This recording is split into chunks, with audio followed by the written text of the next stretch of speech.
Hey, happy readers! Welcome to Children's Books Read Aloud by Happy Cultivated. My Dream of Martin Luther King by Faith Ringgold.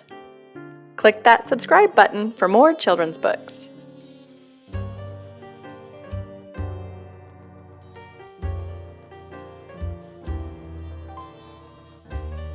I've always been a dreamer, but the only dreams I can remember are the ones I dream with my eyes wide open. Once I go to sleep, I rarely remember my dreams. However, one day while watching a television program about Martin Luther King Jr., I slept and had a dream that I will never forget.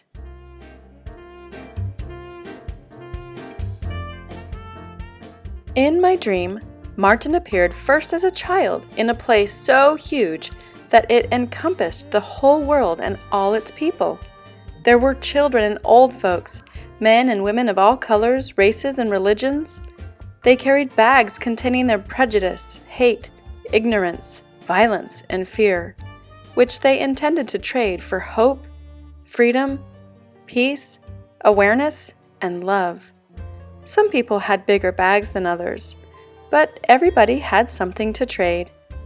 In this place, there were steps that led right up to a light shining bright in the sky. Young Martin and his father, Daddy King, his mother, his grandmother, Mother Dear, and his brother and sister, A.D. and Christine, led the climb up the stairs to reach the light. Everyone was singing the words of the old hymn, "We shall overcome someday." Then a terrible thing happened. Young Martin's family disappeared, and he was left alone, except for his closest friend, a boy who lived across the street, and the boy's mother. They were standing on the school steps when the boy's mother told young Martin to go away.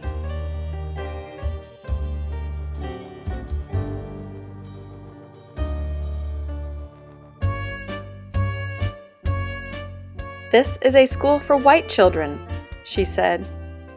"But I am starting school right now too," young Martin replied proudly. "You must go to the colored school," she barked. "But why?" asked young Martin. "Because we are white and you are black," the boy's mother answered. Then young Martin saw a policeman. The policeman was the same one who once called Daddy King a boy. "This is a boy," Daddy King said, pointing to young Martin. "And I am a man. My name is Reverend King." The policeman said no more, and Daddy King drove away.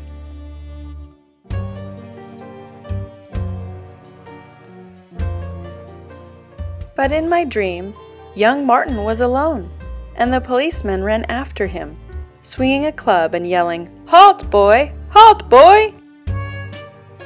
Young Martin ran as fast as he could. He saw a bus and got on it. The bus driver was the same one who had made Martin and his teacher stand up so that white people could sit down. In my dream, the bus driver roared at young Martin, "There are no seats on this bus for Negroes!" Young Martin ran from the bus into a crowd of people who were marching and carrying signs protesting segregated buses.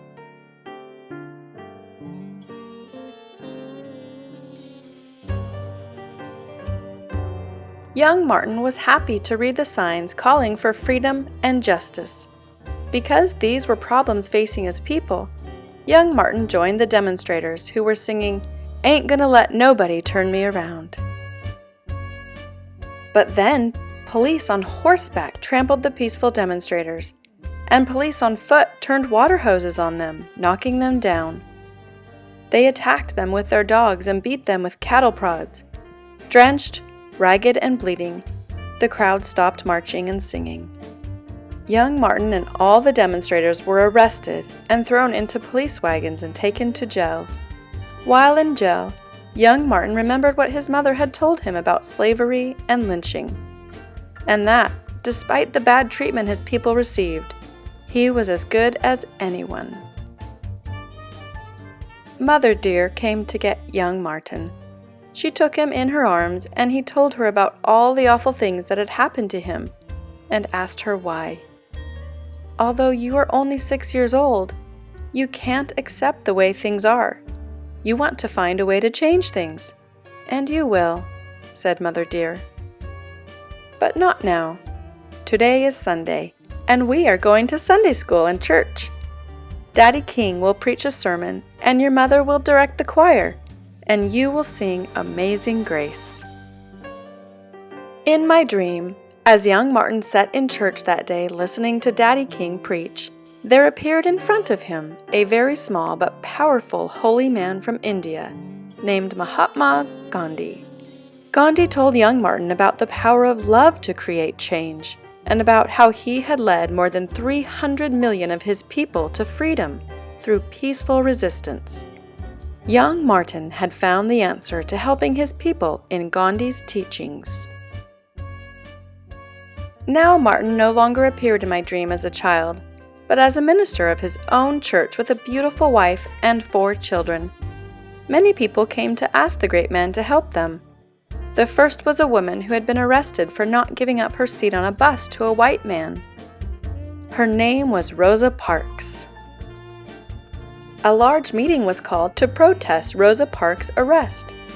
The group called for a boycott of segregated buses, sit-ins at segregated lunch counters, voter registration so that all Black people could vote, equal education for all the children, decent housing, and jobs for all the people.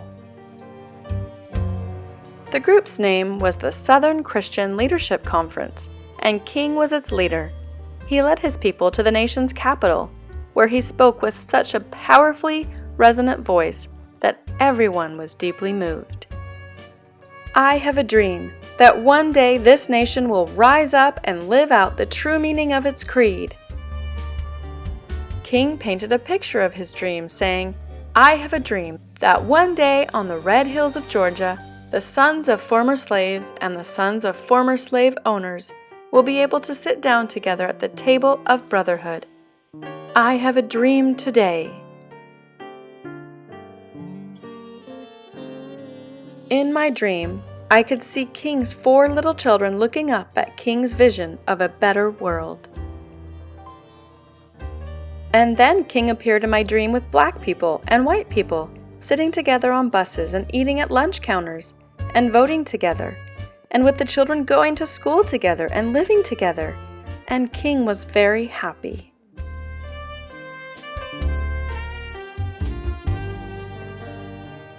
But suddenly, there was a noise like a firecracker, and I knew Martin Luther King was dead. In my dream, people were crying, just as we had on the day he was killed. Daddy King, Mother dear, A.D., Christine, King's wife, Coretta, and his 4 children, and his many friends and supporters, came to light an eternal flame in memory of the slain hero. Even the President of the United States was there. The entire world was in mourning. And as dreams go, suddenly I was back in that huge place with men, women, and children of all colors, races, and religions. This time we had come to mourn Martin Luther King's death by trading in bags containing our prejudice, hate, ignorance, violence, and fear for the slain hero's dream. We emptied the bags onto a great pile, and as the last bag was dumped, the pile exploded into a fire so bright that it lit up the whole world. There, emblazoned across the sky, were the words, "Every good thing starts with a dream." A hushed silence came over us as we heard Martin Luther King's words resound through the air. The sound of his voice was so clear in my dream that it woke me up.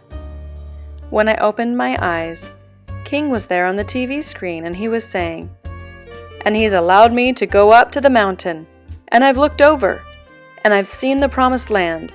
I may not get there with you, but I want you to know tonight that we, as a people, will get to the promised land."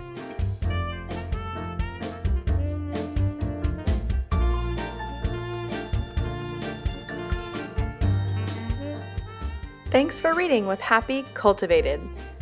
Please like this video and subscribe to our channel. Click the bell next to the subscribe button to be notified when we post new books. Thanks for watching! Happy reading!